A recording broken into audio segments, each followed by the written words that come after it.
Nazareno, aquele a quem vós crucificastes e a quem Deus ressuscitou dos mortos, seja conhecido de vós todos e de todo o povo de Israel, que em nome de Jesus Cristo Nazareno, em nome dele é que este homem está são diante de vós.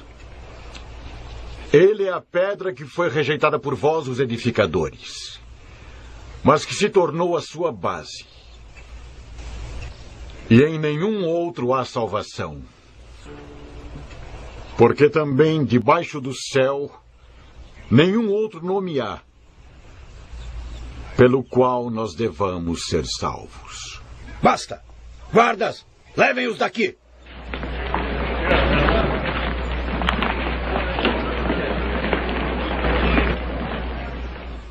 Como eles ousam falar assim? Sim, é estranho, já que são homens sem estudo. Mas eles estiveram com Jesus de Nazaré, e ele também era ousado. Ora, vamos resolver esse assunto. O que devemos fazer com eles? Todo o povo de Jerusalém saberá o que fizeram hoje. Nós não podemos negar que o mendigo foi curado. De fato. Isso é verdade. Então, para que isso não se divulgue mais entre o povo, devemos proibir esses dois de falar ou de ensinar para sempre, em nome de Jesus. Guardas, tragam os prisioneiros de volta.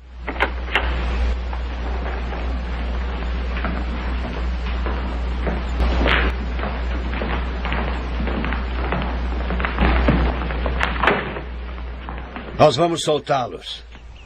Mas ficam avisados para nunca mais ensinarem ou falarem em nome de Jesus. O que é certo aos olhos de Deus, ouvir antes a voz do que ouvir a Deus? Julgai vós se é justo. Não podemos deixar de falar do que temos visto e ouvido.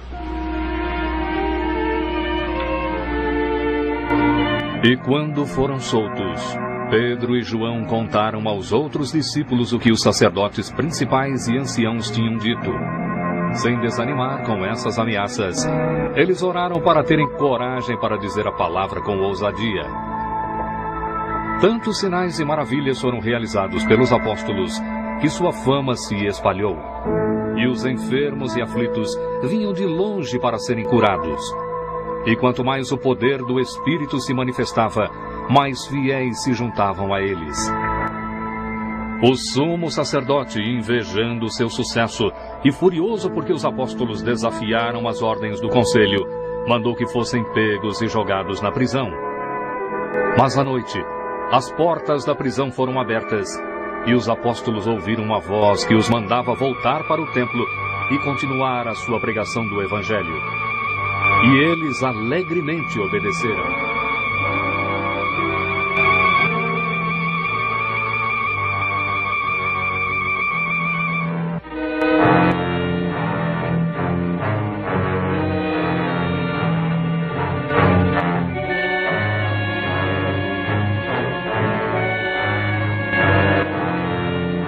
E assim, ao amanhecer, os apóstolos estavam de novo ensinando a multidão.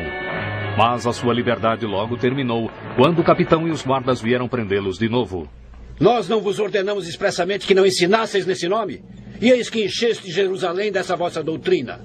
E quereis lançar sobre nós o sangue desse homem?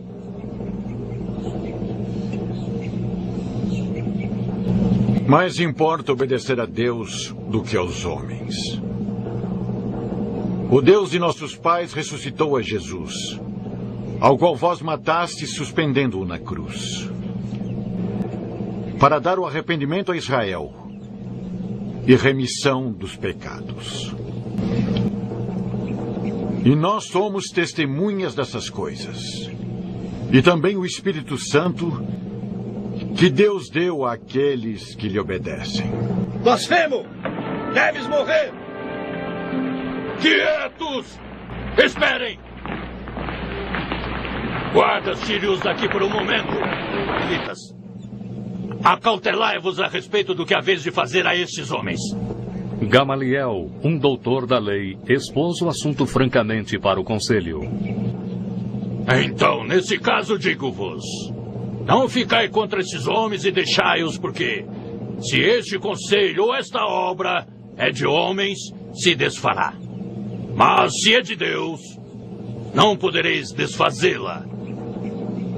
Ou vós estareis combatendo contra Deus. Essa nova doutrina era de homens ou de Deus? Os homens fugiram sozinhos de uma prisão trancada e realizaram milagres de cura nas ruas com seus próprios poderes. Nem o Sinédrio ousava arriscar ofender Deus. Tampouco ousava provocar a ira do povo. Por isso, os sacerdotes decidiram soltar os apóstolos, mas primeiro tinham que ser punidos por sua desobediência.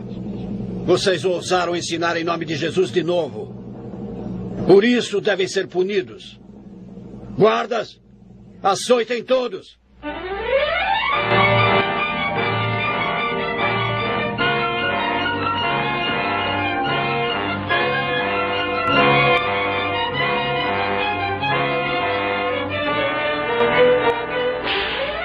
Por terem ousado falar em nome de Jesus, eles sofreram açoites e surras pelas mãos dos guardas. Mas eles aceitaram tudo com humildade silenciosa, honrados por terem sido considerados dignos para sofrer em nome de Cristo. E assim, cheios do Espírito Santo, diariamente em todas as partes da cidade, apesar da prisão e da dor física, ao alcance da voz do homem que os perseguiu e prendeu, os apóstolos continuaram o seu testemunho, ensinando que Jesus era o Messias e que nele estava a única esperança de salvação do homem. Sim, Jesus estava poderosamente vivo em seus seguidores dedicados. Eles incorporaram o seu espírito destemido. A dor física tornou-se a sua prova e as surras do açoite as suas marcas de honra.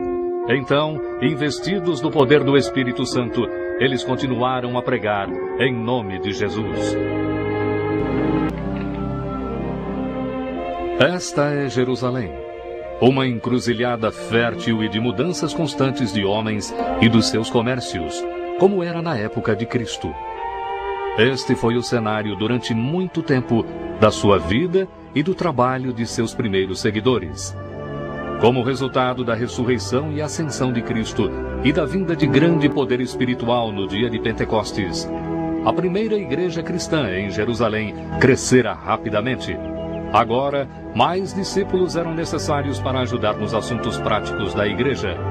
Então, entre a multidão, os companheiros escolheram 7 homens de boa reputação para assumirem os deveres materiais para que os apóstolos pudessem dedicar mais tempo à pregação. Esses foram os homens escolhidos, homens cheios de sabedoria e iluminados pelo Espírito Santo. Entre eles estavam Estevão e Filipe, que estavam destinados a desempenhar um papel importante no início do movimento cristão. Assim, os 7 foram ordenados por meio de oração e impondo-lhes as mãos. Essa era uma ocasião histórica, pois esses 7 homens receberam uma tarefa única.